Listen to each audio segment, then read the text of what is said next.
ele explica que o teste RITS, lembrando, o RITS, para quem que é, né? Ele coloca, deve ser utilizado nos pacientes com síndrome vestibular aguda em nistagmo espontâneo, para diferenciar a causa central do periférico. Então, é aquele paciente que está com tontura agora e está com nistagmo agora. Faça o RITS. Se não tiver tontura e nistagmo agora, não vou fazer RITS, né? Tudo bem? Aí dá os componentes para pensar se é central, se é periférico, é meio uma repetição, né, do que nós falamos, ele ainda fala algumas, né, aí ele já fala, se o índice sugerir uma causa central, você já começa a abordar o paciente pensando que ele tem um AVC isquêmico, então ele já é um paciente que já tem prioridade de fazer ressonância, ele mesmo coloca, TC de crânio, TC, não são recomendadas para avaliar a AVC isquêmico. O melhor é a ressonância, né? E aí ele detalha que o RITS, que vocês já colocaram, tinha colocado na cola, RITS Plus, né? Veja lá, a gente já tinha até comentado, perda auditiva aguda, ou seja, agora unilateral, sempre encarar isso como AVC. Assim como, né, um nistagmo vertical, sempre pensa, isso é causa central, não é periférica, né?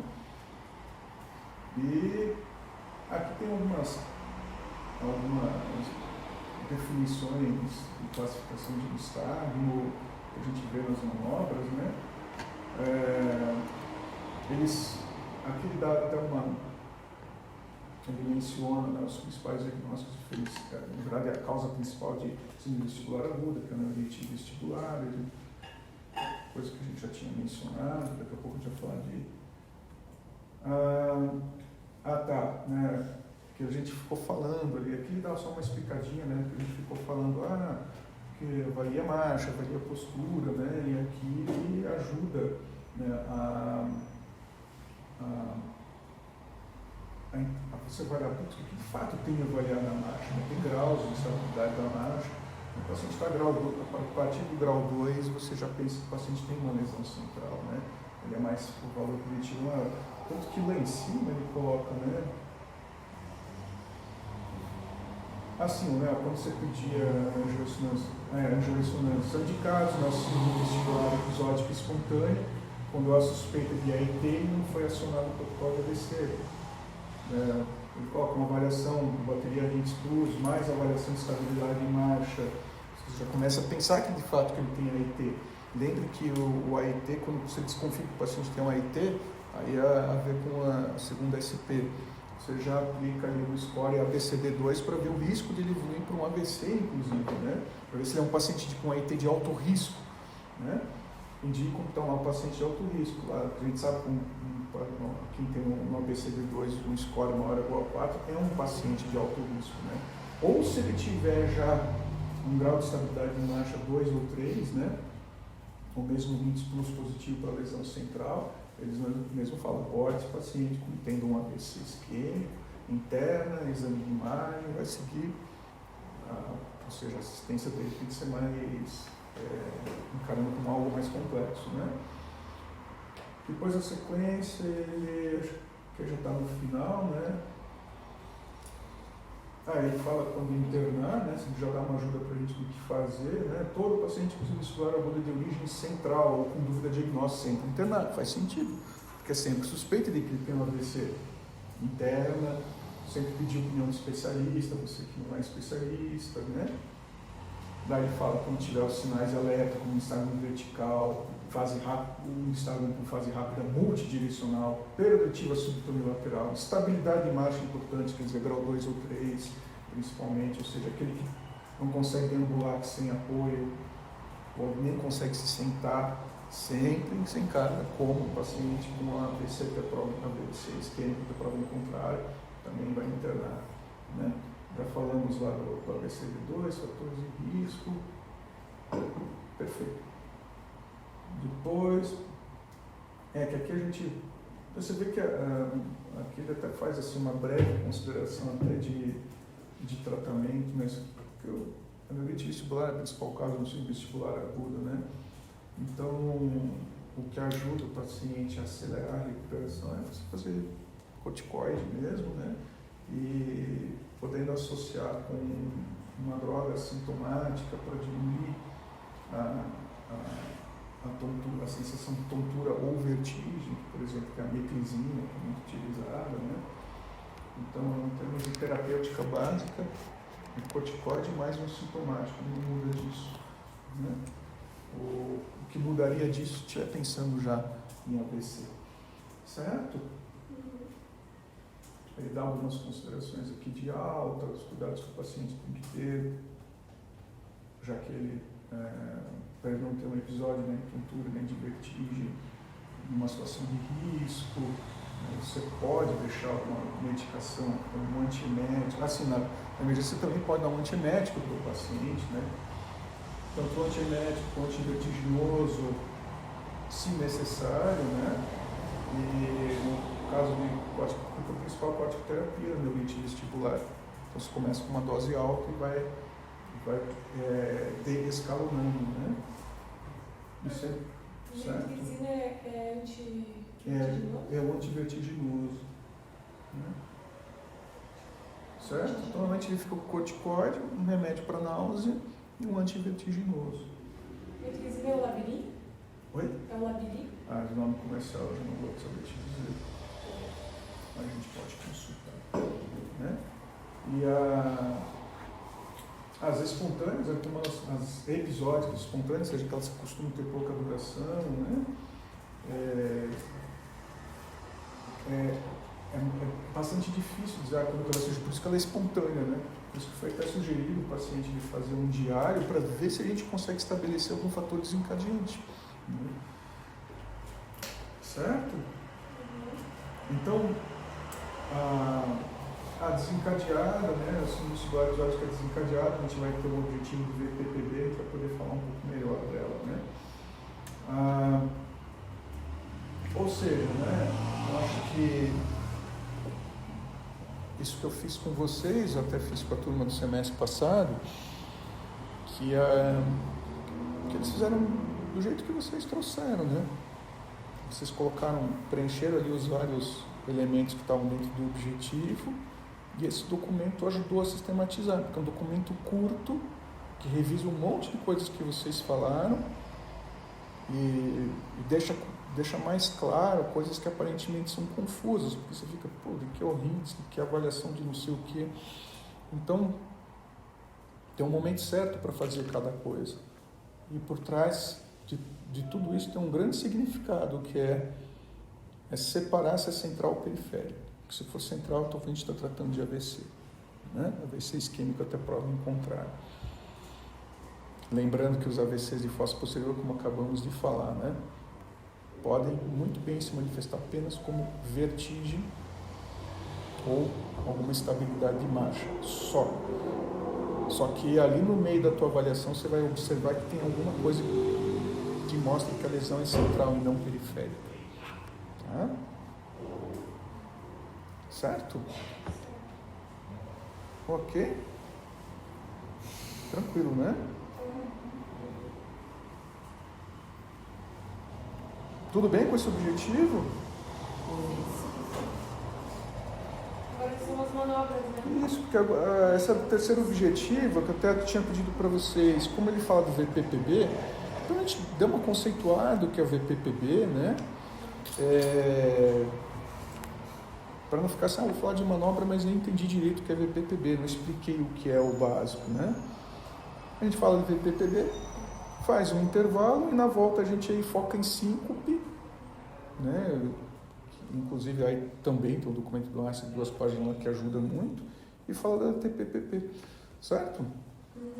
Então vamos para VPPB. O que é VPPB? Então ela vai ser caracterizada por episódios prévios, geralmente menores que 1 minuto, de uma vertigem intensa, que vão ser desencadeados por mudanças na posição da cabeça.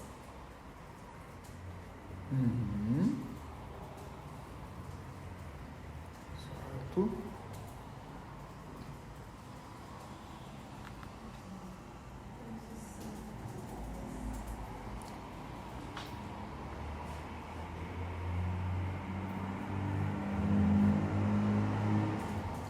Então vai ser principalmente causada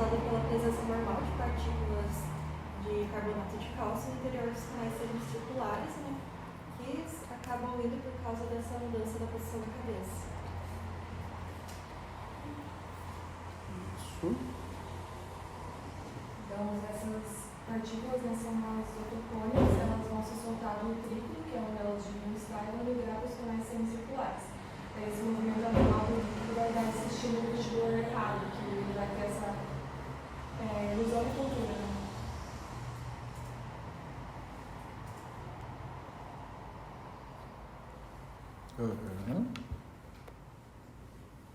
Daí vão ser crises curtas, né, segundos, de vertigem intensa. Como a Maurício falou, vai ser desencadeado na posição. Isso.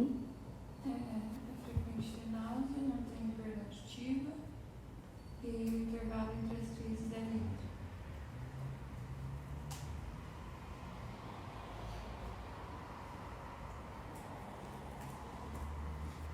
Isso mesmo. O diagnóstico também vai ser clínico, né? Tanto o diagnóstico quanto o tratamento eles são feitos na beira-lei sem exames complementares. Exato. Né?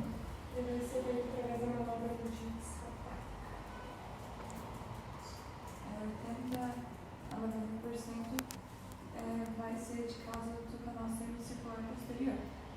Daí essas duas manobras vão ser diagnóstico de Giggs-Salpine, a dieta e a terapia.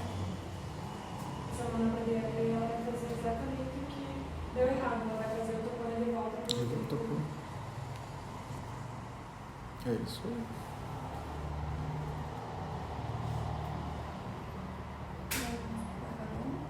Oi? Já dá para explicar cada manobra? Claro. Então a Giggs-Salpine, o paciente vai estar deitado e com a cabeça girada para 25 graus. Ele vai ser rapidamente deitado, vai estar sentado para 25 graus. Daí você deita ele rapidamente para testar o lado afetado em extensão cervical.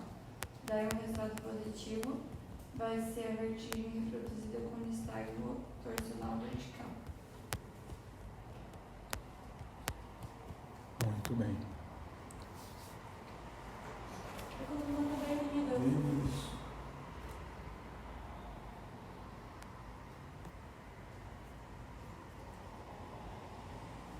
Aí tem essa próxima que está na tela, que é in-row test, que é o paciente que vai estar em decúbito dorsal e você vai girar a cabeça dele para os dois lados. Daí o achado esperado vai ser um nistagmo horizontal. Daí também é para diagnóstico de VTTB, mas em canal horizontal. Aí tem a DIECO, que vai ser a terapêutica do BPB, que já foi comentado, então vai ser a posição inicial igual ao do Giggs-Salpine e vai girar a cabeça 90 graus para o lado oposto e manter 30 a 60 segundos sem mudar o corpo em decúbito lateral. E depois sentar novamente.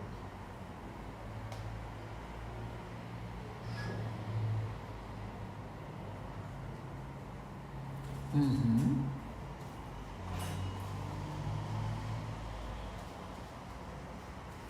Também então, tem a da Barbecue Roll, o paciente vai estar em decúbito dorsal e vai rotacionar a cabeça e o corpo em etapas 90 graus, tipo um espeto, e vai completar a rotação em 360 graus e essa vai ser terapêutica.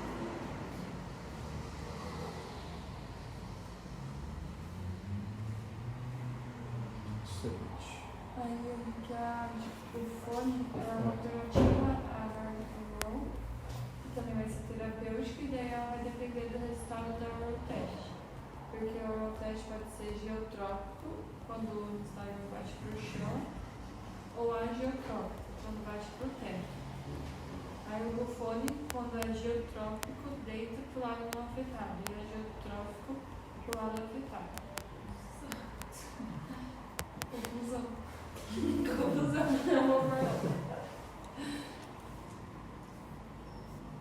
Precisa saber se geotrópico e agiotrópico. Só apenas a definição, mas você explicou direitinho, né? Então, um nistagmo direcionado para o chão, né? Geotrópico. Apogeotrópico para o teto, né? Tem mais alguma aparece? Não, nossa, vocês puseram até mais do que normalmente aparece, né? É o principal, né? A Giggs-Salpine, ser o padrão ouro, e como vocês mesmos falaram, mais de 90% é de canal posterior, o paciente acaba recorrendo a ela, né? E, embora, sem dúvida, se não for desse canal, tem que fazer algo que desencadeie a partir dos demais canais. Então, a minha terapêutica, que a principal é a Epley, né? Também está em primeiro lugar nas terapêuticas que vocês colocaram. Então, está bem correto, né? Notem que também no próprio documento lá do Einstein que a gente viu, ele diz para vocês qual é o momento de testar. Então, é um paciente que chega com queixa de tontura ou vertigem, mas que no momento ele não está não está agora com tontura e nem com nistagmo. Então, você vai pensar, puxa, então será que é uma síndrome episódica? E das episódicas, será que é desencadeada? Então, se começar com o diagnóstico ao pai, que se for desencadeada, existe mais de 90% de chance de que funcione a partir da manobra sendo feita de modo correto, né? E sempre também vale a pena repetir, né? Que ele também colocou ali no documento, não interpretar essa manobra aplicando-a a um paciente que está agora, neste momento, com tontura e nistagmo, porque você pode, de fato, ao realizar a manobra, piorar os sintomas, mas você não vai poder dizer que você desencadeou, porque ele já estava com o quadro acontecendo. Então, não dá para você interpretar e falar que foi VPPB. VPPB, o paciente não está com os sinais ou sintomas no momento. Eu vou desencadear. Desencadeei e depois corrigir. Aí sim você favorece o diagnóstico de VPPB. Certo? E ao mesmo tempo aprendemos, né, que, em se tratando de VPPB, o tratamento de primeira linha é a manobra de reposicionamento das otocônias ali, né? Ok? Ok. Bem tranquilo, né? Então como não falta muito para fechar o tutorial, vamos fazer um intervalo, apesar de fazer um pouquinho mais cedo hoje. Aí a gente volta 10 para as 10 aí, e depois, porque em relação à próxima SP, é importante que a gente leia a SP, tem umas coisinhas lá que a gente tem que atentar. Essa próxima SP vai ser uma SP maior do que essa, tá? Mas esse já vou orientá-los ali. Nós estamos indo muito bem, essa SP aqui ela está indo de forma tranquila. Beleza? Então é isso aí, pessoal. Então, obrigado. Daqui a pouco, então.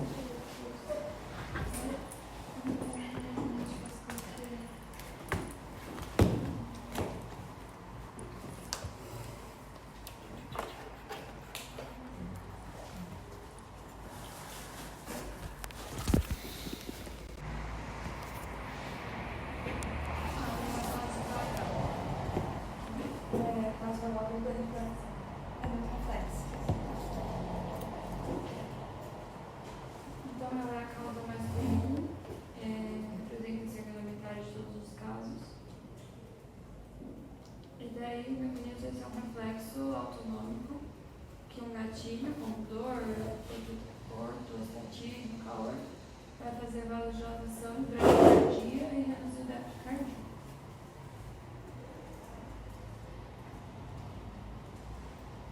De fator precipitante na base vagal seria estimulação emocional, dor, exame de sangue, fadiga, instrumentação médica, perda sanguínea ou permanência em pé ou se movimentando por longos períodos.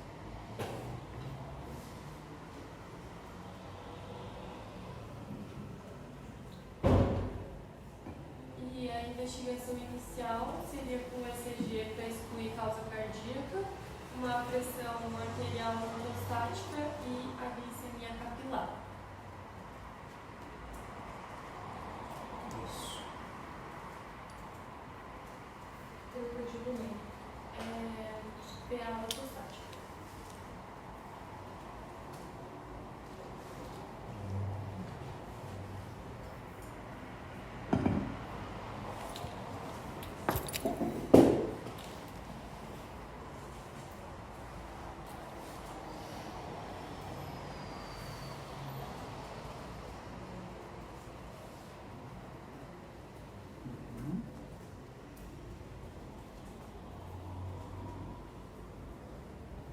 então na síncope ortostática, a gente vai ter a falha de mecanismos compensatórios da hipotensão ortostática.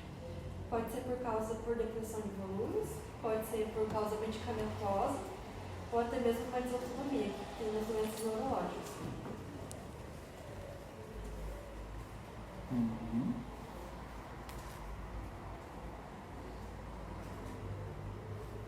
Qual os múltiplos? Causas seria depressão de volume, medicamentoso, desautonomia, também pós-prandial. Pós-prandial. Essas são da ortostática. Ah, tudo. Porque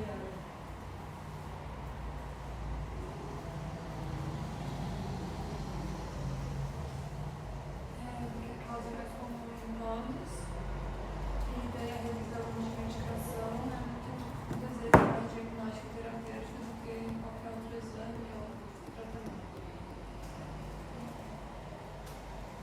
Certo. Aí eu vi a definição em relação à queda da pressão. Isso. Então, ela pode ser uma queda maior do que 20 milímetros de mercúrio da pressão arterial sistólica ou maior ou igual a 10 milímetros de mercúrio da pressão arterial diastólica. A ortostática. Avaliado em que momento? Nos 3 minutos após assumir a posição Tá. da morte. Uhum. Da via sistólica ou quanto da diastólica? 10. Maior ou igual aos dois. Aí, isso que a Amanda comentou já dá para fazer o gancho da investigação, inclusive da investigação, que ela já comentou. A gente vai primeiro medir a PA do paciente deitado, depois sentado, depois em pé. E ver se atende esses critérios citados pela Amanda. Isso. Quer que eu colhe ali? Ah, pode ser.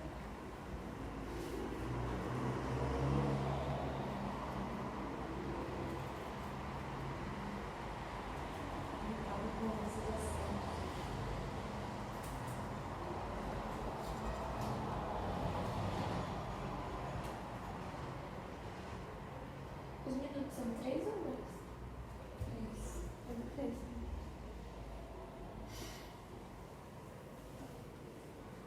Tudo bem? 3 minutos? Agora a causa cardíaca, ela vai ser causada por um débito cardíaco insuficiente, que pode vir de uma arritmia ou obstrução. Isso. Daí ela pode acontecer em qualquer posição e não vai ter um próprio.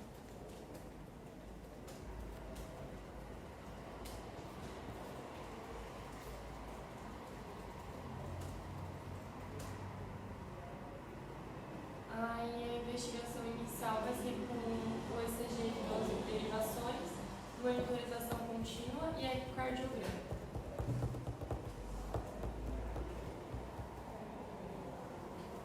Uhum. E tem que ser urgente, né? Isso.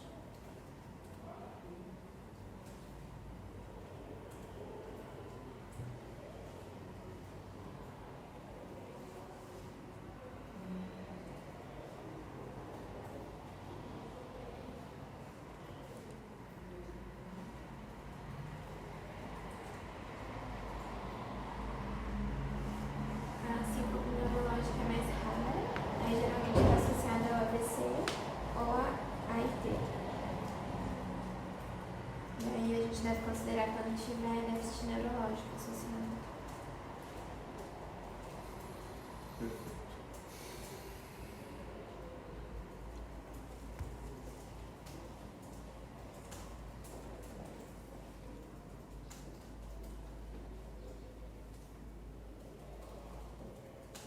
Daí que ela costuma ser confundida com epilepsia, convulsões anóxicas. E daí, para investigar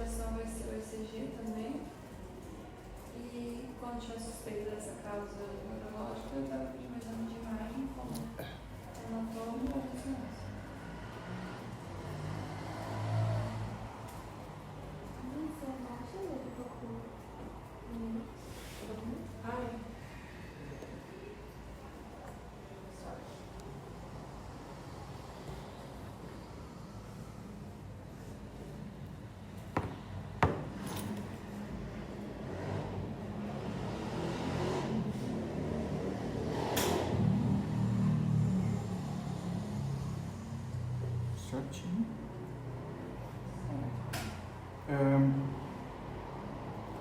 A síncope ela pode ter pródromo, né? Que sinais e sintomas que o paciente pode relatar como pródromo da síncope? Pode ter um escurecimento visual, Uhum. sudorese, palidez, náusea.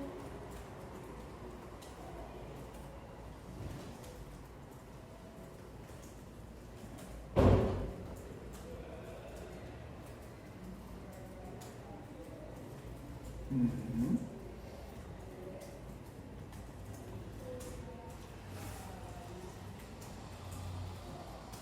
E a tontura também. Isso. O que é uma pré-síncope?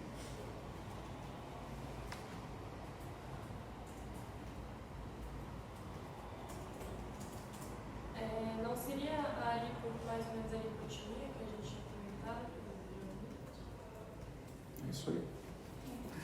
Então, é esse o ponto, né, que vocês haviam conceituado, né? E agora a gente volta para cá, porque vocês podem encontrar como pré-síncope, hora está falando de hipotímia. Então, na verdade, é a mesma coisa, né? Conceitualmente, apenas a nomenclatura. É isso aí, né? Então, não confundir com pródromo também. O pródromo quer dizer, ele será, né, uma síncope. Mas o paciente já pode perceber algumas coisas antes que pode relatar para nós, né?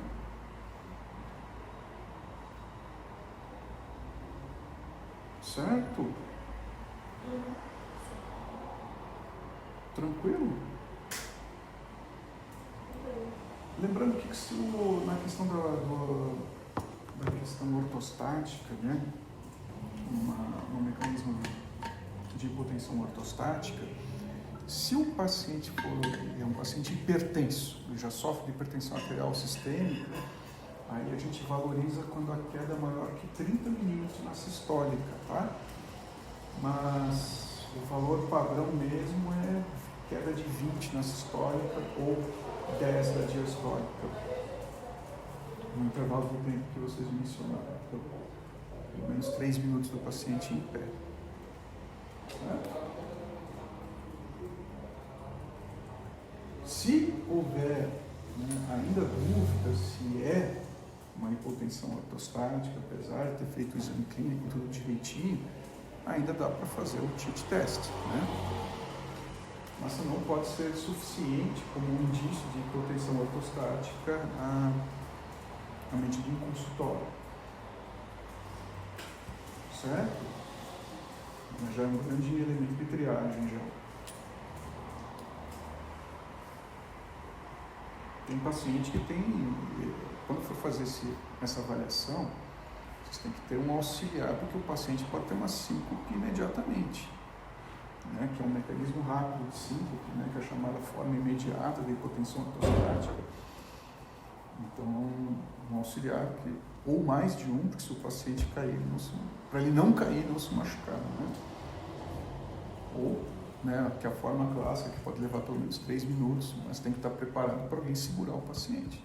A gente avisa o paciente que está seguro, para ele também não ficar apreensivo com isso, tá? Ok? Beleza esse objetivo? Acho que está tranquilo. Tudo bem. Então agora poderíamos falar para fechar, né? A TPPP.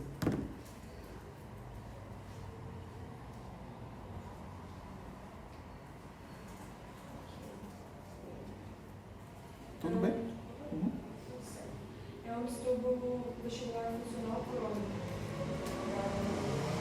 Não é uma lesão estrutural, uma limite ou um encéfalo, mas é um transtorno da função da integração vestibular, postural e perceptiva. Então é como se o paciente ele permanecesse com essa sensação de desequilíbrio mesmo depois do evento vestibular que ele já está melhorado. Como se tratar. Exatamente.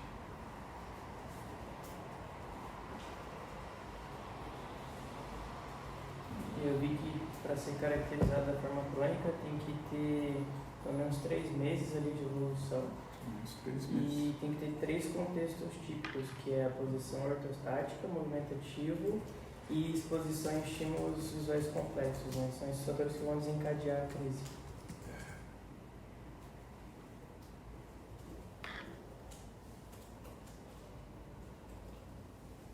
É o ortostatismo, ambiente visual complexo e movimento? Os 3? É. 3 ambientes. 3 gatilhos, acho que é. Entendi. Autismo, qual outro? Estímulos visuais complexos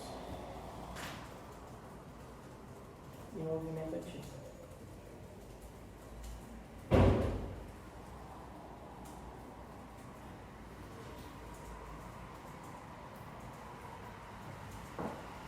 Então, ela costuma ser precipitada por condições que vão desorganizar o sistema vestibular ou aumentar essa vigilância do corpo.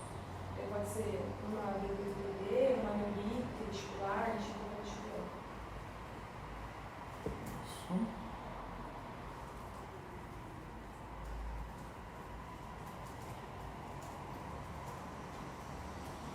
Que é chamada forma secundária, né?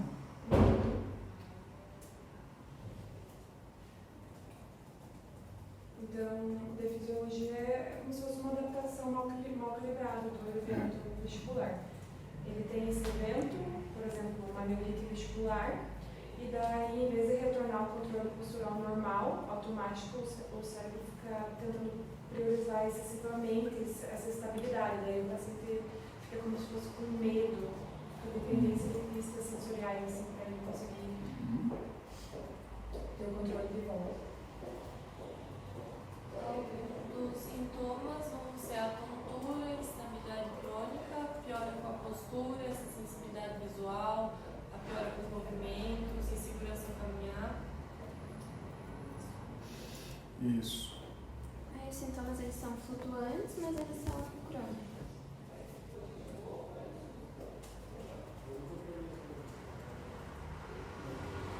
Exatamente. Não tem um período de desaparecimento, né? De remissão.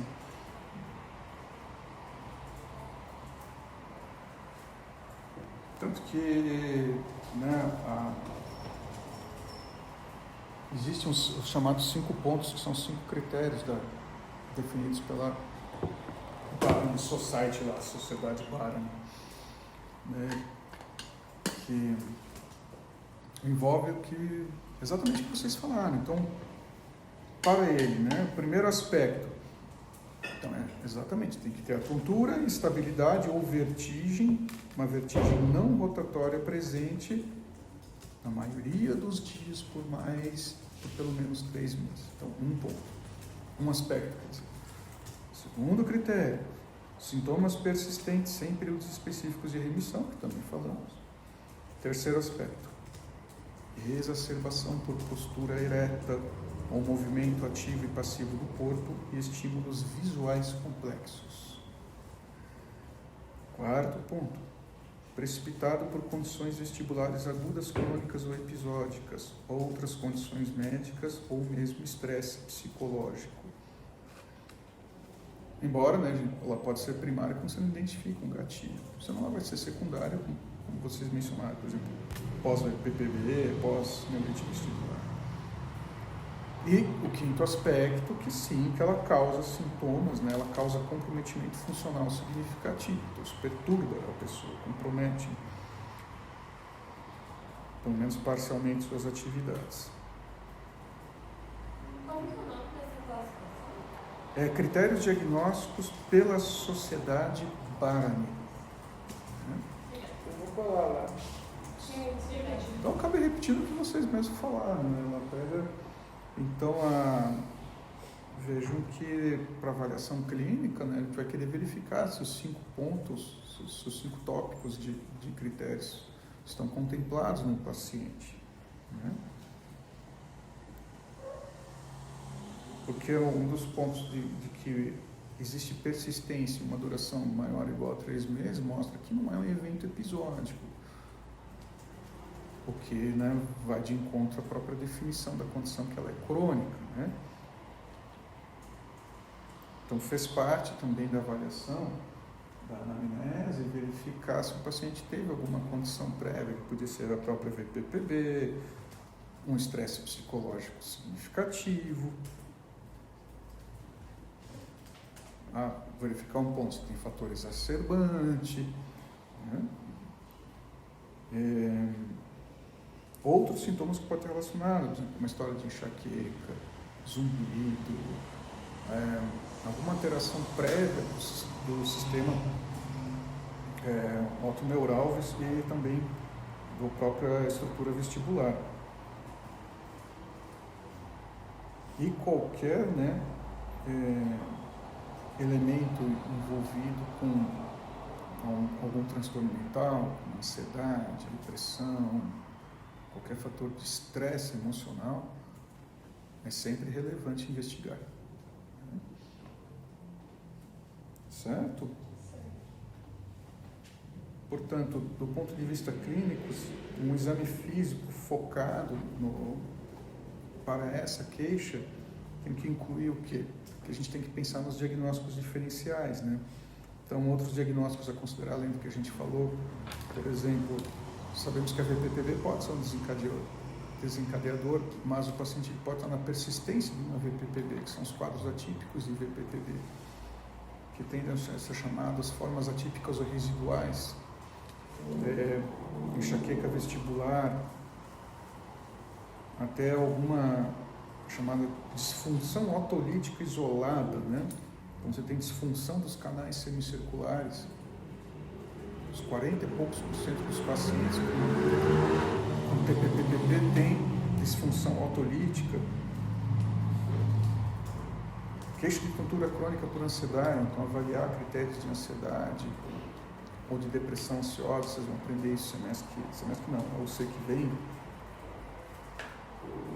Fazer teste para verificar se o paciente tem hipotensão ortostática.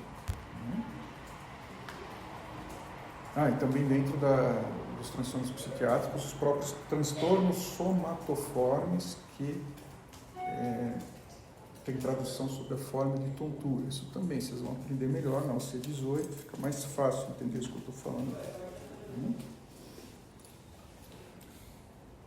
Certo? Então veja como os próprios critérios da Barney Society são todos clínicos, que já dá uma pista de que o diagnóstico é de base clínica. Precisa pedir exame complementar e aqui, nesse período específico, precisa pedir exame de imagem para esses pacientes?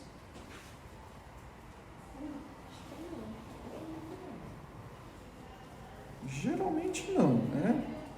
Claro, você fez o exame neurológico estruturado, se posso tirar um sinal focal, se você tem uma perda auditiva unilateral, né?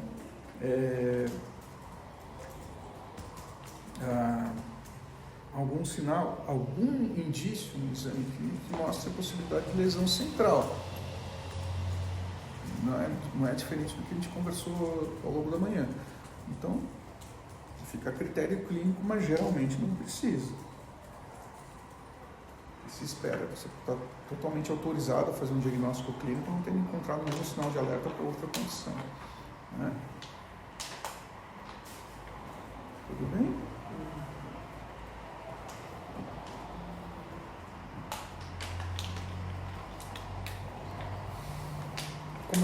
Como que fica então a questão de terapêutica? O que é mais aplicado, mais válido aí que vocês viram? Porque é multimodal, né, o tratamento. Isso. Reabilitação vestibular, reduzir a saída da sensibilidade ao movimento, terapia cognitivo-comportamental e, em alguns casos selecionados, alguma medicação serotoninética. Isso. Exatamente. Né?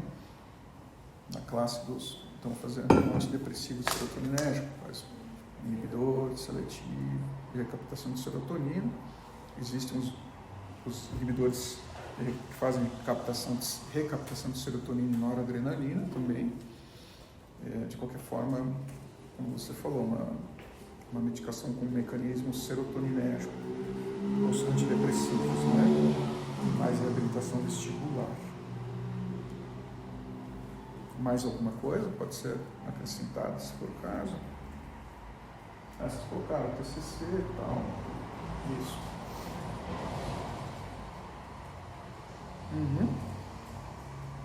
O importante é que eles excluíram as outras causas e adotaram uma estratégia, sempre lembrando, a habilitação vestibular é terapêutica de primeira linha.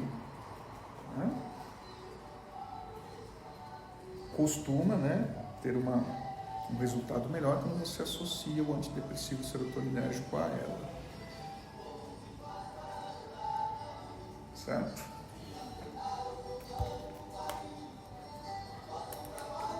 O João veio cedo.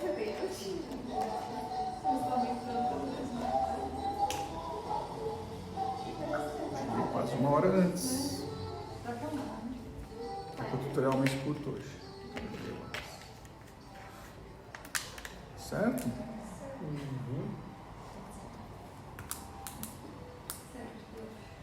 Tudo tranquilo? Sim. Eu creio que fomos muito bem. É isso aí. Minha preocupação com esse tutorial é aquela parte ali da síndrome vestibular que, quando a gente começa a estudar aquilo, pode ser um pouco confuso, que se fala de muitas coisas, né? E aí, aos poucos, a gente vai entendendo que tem elementos que são mais para a ver com síndrome vestibular aguda, outra para episódica. Avaliar a questão do paciente, se ele está com tontura no estagno agora, que eu sei que tem que aplicar RINTs, senão não é caso de aplicar RINTs. Então, sempre tem assim esse raciocínio bem estruturado que vocês não se perdem. Então, chegou o paciente com tontura, tá bom, vou abordar a tontura. O que está acontecendo agora? Está acontecendo assim, eu vou testar isso. Ao mesmo tempo, você está avaliando o paciente, está vendo a questão do nistagmo. Sempre pensando nos sinais de alerta, em tudo que a gente está fazendo para ver se não é um AVC ou se é uma síndrome vestibular. Dentro da síndrome vestibular, tudo bem, eu vou conseguir dizer se ela é aguda, se ela é episódica, caso ela seja episódica, se ela é desencadeada ou não. E a principal desencadeada para a gente é a VPPB. Então, é um momento que esses diagnósticos, chega um momento que esses diagnósticos específicos aparecem para nós. Né? E a gente acabou cumprindo uma tarefa muito importante, que foi identificar se tem um indício de AVC, para eu partir já com um protocolo tanto de investigação quanto de assistência para paciente com AVC ou mesmo AIT. Né? E se for suspeito de AIT, avaliar se ele é um paciente de alto risco. Quer dizer, eu já estou pensando, estou já focando nas situações mais graves aqui. Né? E não diminui a chance de perder um diagnóstico de AIT ou AVC num paciente que tem apenas queixa de vertigem, que, como nós mencionamos, é um erro médico muito comum, que é assim, é vertigem, então eu vou fazer aqui um antivertiginoso, depois você volta e o paciente já estava com um AVC.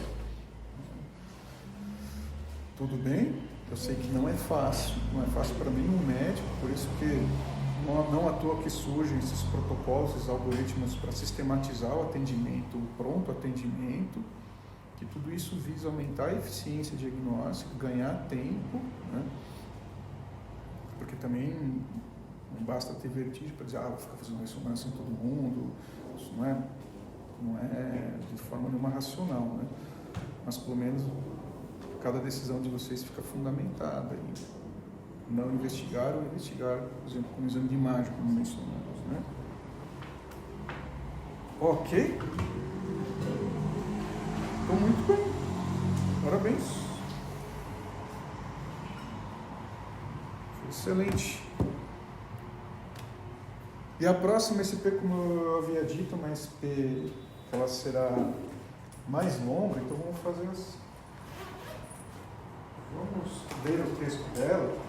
tem uma parte ali no final do texto que é como se fosse um exercíciozinho. Vocês vão ter que ver de quem é quem lá os dados de exames que foram colocados. Aí eu vou passar os objetivos e vou dar umas orientações para vocês do que tem que constar nesses objetivos, tá? Pode ser? Então, valeu, obrigado aí pela relatoria. Inclusive, ficou ótimo. Obrigada. Imagina.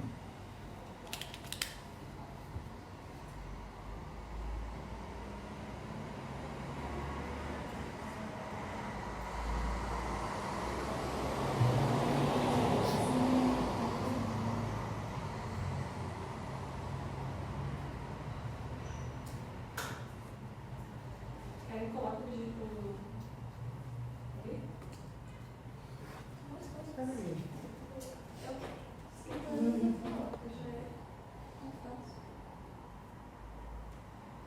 Vai emitir. Começa com o Victor. Porque você.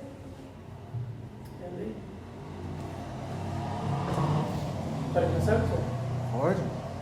Conclusão no plantão. Leito 10. Setor de pediatria. Isolamento. Vitor, 17 anos, estudante de ensino médio, residente em um abrigo institucional nos últimos 6 meses, relata emagrecimento de 8 kg nos últimos 3 meses, episódios de febre vespertina e sudorese noturna. Há uma semana apresentou crise epiléptica pela primeira vez. Ontem iniciou febre de 39 graus associada a fraqueza em membro inferior esquerdo, além de cefaleia e náuseas. Refere estado vacinal atualizado. Sorologia negativa para HIV. Ao exame, frequência respiratória de 18... como que é mesmo? Inspirações respiratórias por minuto. Frequência cardíaca de 84 batimentos por minuto. Hipocorado com discreta rigidez de nuca. Disartria leve, paralisia facial central à esquerda. Hemiparesia à esquerda. Hiperreflexia à esquerda com reflexo cutâneo plantar indiferente à esquerda. Marcha hemiparética. TC de crânio. Lesão expansiva intraaxial frontoparietal direita, com efeito de massa e realce em anel após contraste. Vai ler outro? Posso ler? Quer? Pode ler. Setor Clínica Médica. Teobaldo, 68 anos, apresenta cefaleia frontal e hospital com piora lenta e gradual ao longo dos últimos meses, sem melhora com analgésicos não opioides. Relata múltiplos parceiros sexuais no passado, uso irregular de preservativos e refere episódio remoto de úlcera indolor em região genital, com cicatrização espontânea. Ao exame, temperatura axial, 36,8 graus, PA de 110 por 68 mm de mercúrio, frequência cardíaca de 100 bpm, pele sem alterações, discreta identificação do pensamento, pupilas com resposta fotomotora diminuída e com constrição e convergência. Além disso, apresenta marcha atáxica, hipopalestesia, é palestesia mesmo? E alteração proprioceptiva em membros inferiores. Leito 23, setor de infectologia. Nivaldo, 56 anos, agricultor, previamente rígidos, sem uso de medicações crônicas.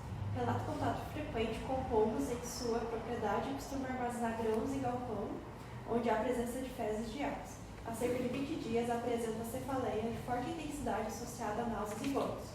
Ontem manifestou uma crise epiléptica e procurou atendimento médico. Ao exame físico, emagrecido, paresia em reto lateral direito e discreta paresia em membro superior esquerdo.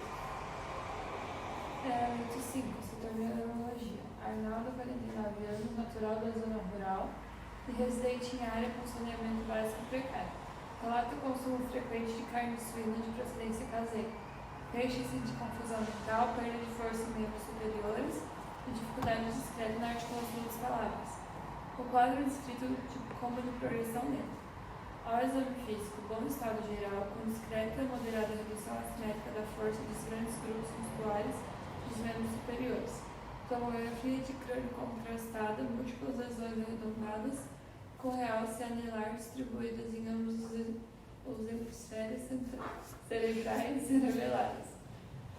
Todos esses pacientes foram submetidos à coleta de líquor para investigação etiológica do quadro.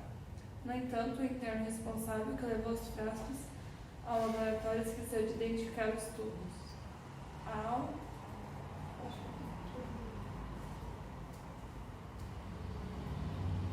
Ao se ver frente a tamanha confusão, resolveu revisar o quadro clínico epidemiológico e tentar consertar a situação. Diante da situação, o grupo deve analisar os casos apresentados e discutir quais elementos clínicos, epidemiológicos, laboratoriais e de imagem podem auxiliar na identificação correta de cada amostra de líquido. Isso aí na sequência tem 4 amostras referente ao paciente do leito A, leito B, leito C, leito D, e cada um com os próprios parâmetros, pressão de abertura, celularidade, proteínas, a parte bioquímica, né? Proteínas, glicose, aspecto, e o exercício é correlacionar de qual caso pertence a cada líquor, líquor A, de quem é, né? Esse é um exercício que vocês farão. O que eu realmente peço que vocês façam, depois que estiverem estudando, é que vocês voltem para SP, porque os 4 casos descritos, eles foram construídos de uma forma que ficasse bastante ou fortemente sugestivo para tal doença. Vejam que nas informações tem informações de clínica e tem informações também de radiologia. Por exemplo, eu dizer que um paciente tem uma lesão anelar, com captação anelar, a tomografia contrastada no cérebro, no encéfalo, isso é uma informação muito importante. Tanto que existem grupos das doenças que fazem realce anelar no sistema nervoso central. Então, essa é uma SP assim, que ela é muito, eu acho que uma SP, ela é muito densa no sentido de que ela envolve clínica, ela envolve radiologia, ela envolve neuropatologia, tudo isso a gente vê quando estuda encéfalos e tecido nervoso. Então ela é uma SP que envolve muito fortemente várias especialidades médicas, né?